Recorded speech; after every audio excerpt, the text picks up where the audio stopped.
A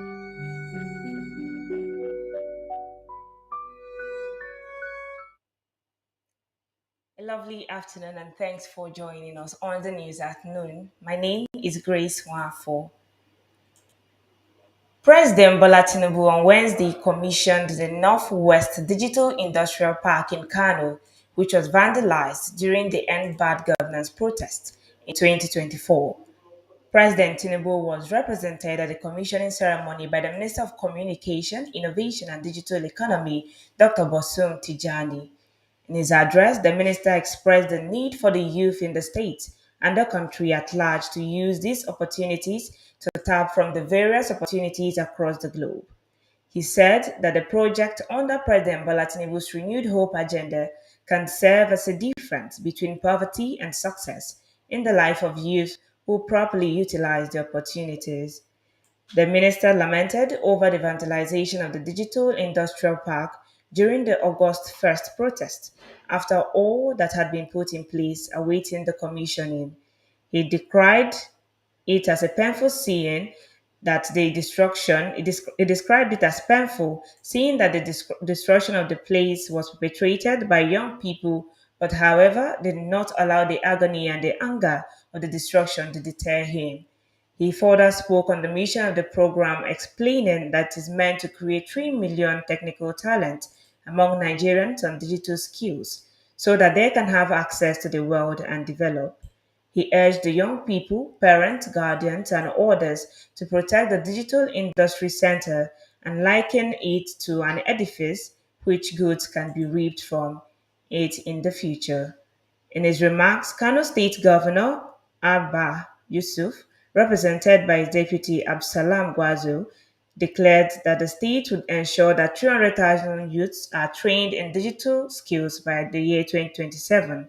He said the state has since engaged in digitalization through the training of 5,000 government workers in digital skills. The governor also praised the minister for his dedication to ensuring that the center is in Kano, while promising that the state government will give maximum contribution to its success. The minister was given the traditional title of Sarkin Yakin Digitalization of Kano and was presented with the traditional sword and heart. Earlier in his address, the executive vice chairman of the NCC, Dr. Aminu Maida, explained that the Digital Industrialization Park is in line with the national digital economy and strategy. He expressed optimism that the digital park will serve the industrial people of Kano, especially the youth. The Nigerian Upstream Petroleum Regulatory Commission says its gas centric transition strategy aims to eliminate routine flaring by 2030 and reduce methane by 60% by 2031. The Commission's chief executive, Benga Komolafe, made this known on Wednesday at the ongoing 24th Nigeria Oil and Gas Energy Week Conference 2025. In his keynote address at the strategic session titled Positioning Nigeria's Upstream Oil and Gas for Energy Security, Sustainability, and Economic Resilience, Komolafe said the strategy would monetize vast gas reserves, creating thousands of green jobs in the process. He revealed that the strategy was supported by initiatives such as the Decades of Gas, the Nigeria Gas Flare Commercialization Program, and the Presidential Compressed Natural Gas (CNG) initiative. He recalled that in March 2025, it inaugurated Decarbonization and Energy Sustainability Forum and formally declared March 18 as Nigeria's Upstream Decarbonization Day. He said the annual event would serve as a rallying point for stakeholders to track progress, share knowledge, and accelerate climate aligned development. Former Vice President Atiku Abubakar, 2023 Labour Party presidential candidate Peter Obi, former Senate President David Mark, and other coalition leaders have officially adopted the African Democratic Congress as the platform to spearhead President Bola Tinubu's defeat in the 2027 election. During the unveiling, held on Wednesday at the Yaradua Center in Abuja, David Mark and ex-Osun State Governor Rauf Aregbesola were announced as the interim national chairman and secretary of the ADC respectively.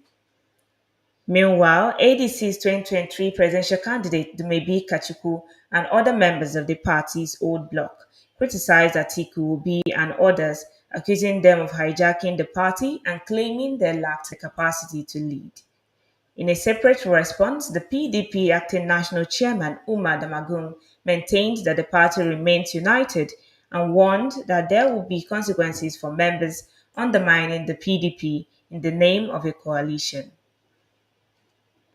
On its part, the All Progressive Congress dismissed the opposition leaders as retired politicians who have refused to step aside, asserting that the ruling party would easily defeat them in the 2027 elections.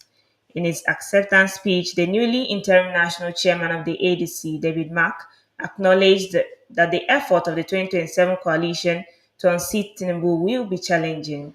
The ADC interim chairman stated that within 2 years in office, the current administration has taken control of key democratic institutions and is gradually steering the country towards a full blown civilian dictatorship.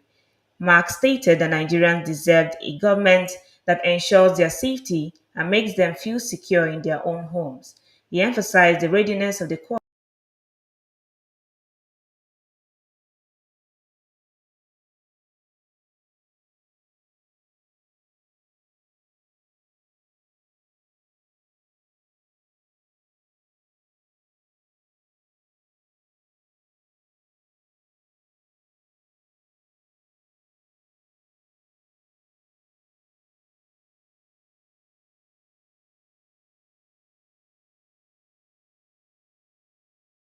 400 sex tapes involving high profile women uncovered in his office and house. He is facing embezzlement charges alongside several other former senior officials. During Monday's court proceedings, prosecutors detailed what they described as a sophisticated scheme to divert public funds for personal gain. The scheme was allegedly coordinated by Ngoga during his tenure as the head of the Directorate General of Insurance and Reinsurance from 2015 to 2020. Reports says the national prosecutor has called for a notably severe punishment: 8 years in prison for embezzling public funds, 4 years and 5 months for unlawful enrichment, and 6 years and 1 day for abuse of power. In addition to the prison terms, the charges include a recommended fine of over 910 million CFA francs and a prohibition on holding any public office throughout the sentence period. The 54-year-old economist is not the only high ranking official facing trial. Six other former senior government officials are facing trials as well. The trial is expected to last 3 days, with proceedings continuing this week as defense attorneys present their arguments. US President Donald Trump has called for the chair of the Federal Reserve to quit right away in an escalation of his attacks on Jerome Powell.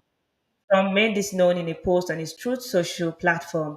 He also included a link to a news article about a U.S. federal housing regulator calling for Mr. Powell to be investigated over testimony about renovations to the central bank's Washington headquarters. Trump nominated Mr. Powell to be the Fed chair during his first term. Then, he has repeatedly criticized him for not cutting interest rates, but it is unclear whether the president has the authority to remove him from the post. Trump wants the Federal Reserve to lower interest rates to help boost economic growth. Mr. Powell said on Tuesday that the Fed would have cut rates already had it not been for the impact of Trump's tariff policies. However, Trump has offered political norms, including firing some independent regulators, actions that have been contested in court. On Wednesday, Federal Housing Finance Agency Director Bill Pulte, who had previously and strongly criticized Mr. called for him to be investigated. A judge has denied bail to Diddy Combs after a jury convicted the hip hop mogul of transportation to engage in prostitution but acquitted him of the most serious charges: racketeering and sex trafficking. Lawyers for the recording artist had argued that he posed no flight risk, pointing out his jet is being chartered in Hawaii. But Judge Arun cited Combs' history of violence as he ruled the rapper must remain behind bars until sentencing later this year, when he faces up to 20 years in prison. In the nearly 2 month federal trial in New York City, prosecutors accused Combs of using his celebrity status and business empire to run a criminal enterprise to sex traffic women. A panel of 12 juries deliberated for 13 hours before acquitting Combs of three of the most serious five charges. He will continue to be held at the same federal jail in Brooklyn where he has been detained since last September.